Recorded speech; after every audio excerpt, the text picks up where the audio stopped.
Malasa lang, Yusek.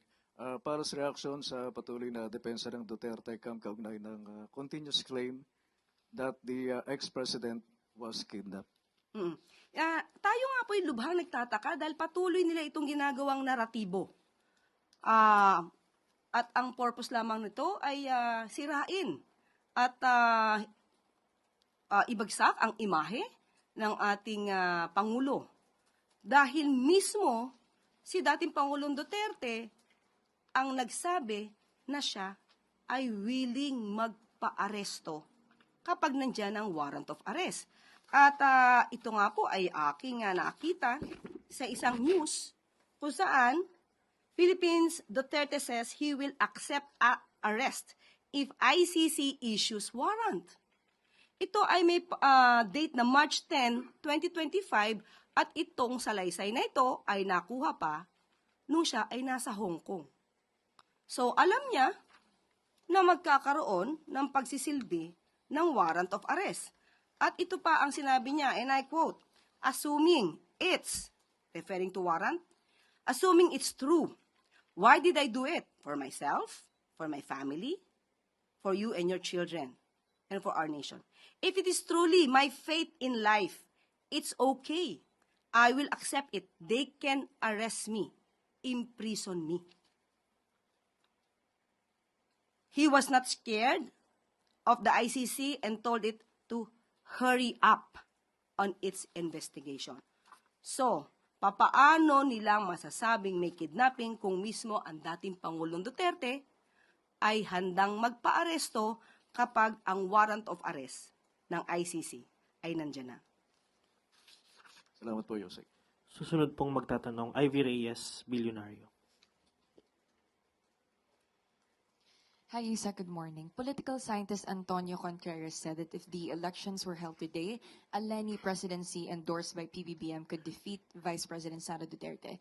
Any reaction from the palace po? And is there anything on the table yet? So ang lumalabas sa opinion ni Professor Antonio Contreras ay ex or former VP Leni versus VP Sara. So ang lumalabas ay aksyon versus bakasyon, nagtatrabaho versus hindi nagtatrabaho, pro-Philippines versus not pro-any country, suhesyon na igagalang, patawad, pero hindi napapanahon. And may reaction po ba ang palasyo sa opinion ni Prof. Contreras na the Dutertes are in panic mode? That's why the Vice President made an early announcement to run for 2028. Kung ganyan po ang pananaw ng isang political analyst, kagaya po ni Professor Antonio Contreras, yan po ay igagalang natin na opinion. Pero sa pananaw po ng Pangulo, katulad ng ating sinabi kanina, kung anuman ang dahilan ng Vice Presidente sa kanyang pag-aanunsyo, it doesn't matter. It doesn't matter at all sa ngayon. Dahil hindi po yan ang focus ng Pangulo. Ang focus ng Pangulo, magtrabaho, hindi para mangampanya at i-promote lamang ang sarili para sa susunod na eleksyon. Susunod pong magtatanong, Heidi Sampang, FEBC. Good morning, Yusek. Other matters lang po. May movement na naman po sa presyo ng mga produktong petrolyo, possibly next week. Kung sakali po, pang 8th straight week na po ito ng oil price hike. Ano po ang posisyon ng palasyo sa mga petition po ngayon para sa fare hikes ng mga drivers at operators na inaaral din po ngayon ng LTFRB? May bago po bang directive ang ating Pangulo hinggil po dito? Opo, nakausap din po mismo natin ang pamunuan po ng LTFRB, si Chairman at Attorney Vigor Mendoza, pati po si DOTR Secretary Banoy Lopez. Sa ngayon po ay may hearing na nagaganap, pinag-aaralan mabuti kung magkakaroon ng fare hike. At ayon naman din po sa LTFRB, ang patungkol po sa hinihiling ng mga jeepney operators and drivers, mukhang hindi pa po napapanon, premature, dahil po meron pong provisional fare increase sa halagang 1 peso at ayon sa kanilang computation, itong provisional grant na ito na fare hike na 1 peso ay nako-cover pa po ang fuel cost para sa jeepneys. At ayon din po sa sinabi ni Chair Mendoza, Ang hiling naman din po ng mga jeepney operators at ng jeepney drivers ay hindi particular sa fare hike, kundi para labanan yung kolorum. At katulad ng ating inireport kahapon, nilalabanan po, especially ang proyekto po ng LTO ni ASEC Lacanilaw, nakakahuli po sila ng mga kolorum. At pero ang priority po ngayon ng LTFRB kung magkakaroon po ng fare hike ay ang mga buses dahil wala po silang temporary fare hike. So, yun po, ang priority po nila ay ang pag-uusap tungkol sa pag-increase ng pamasahe sa mga bus. Quick follow-up lang po, Yusek. Kung wala pong fare hike para po sa jeepney, meron po bang kinoconsider na subsidy or alternative assistance po para po sa kanilang hanay? Actually, kahit po sabihin natin na premature, ayon po kay Attorney Vigor Mendoza, pinag-aaralan pa rin po ang maaaring maibigay na tulong sa mga jeepney operators and drivers. Ayon po yan kay Attorney Vigor Mendoza. Huling magtatanong po, Ann Soberano, Bombo Radio. Yusek, good morning. Other topic lang po ito. Reaction po ng Palasyo sa pinalalakas na cyber defense partnership ng Pilipinas at Canada. At ano ang kahalagahan nito sa kasalukuyang security landscape at paano po makakatulong ang regular na exchange ng cyber threat information sa pagpapalakas ng national cybersecurity posture po ng ating bansa? Yes, ayon din po sa kautusan ng Pangulo, kailangan po talaga nating labanan itong mga cyber attacks na ito.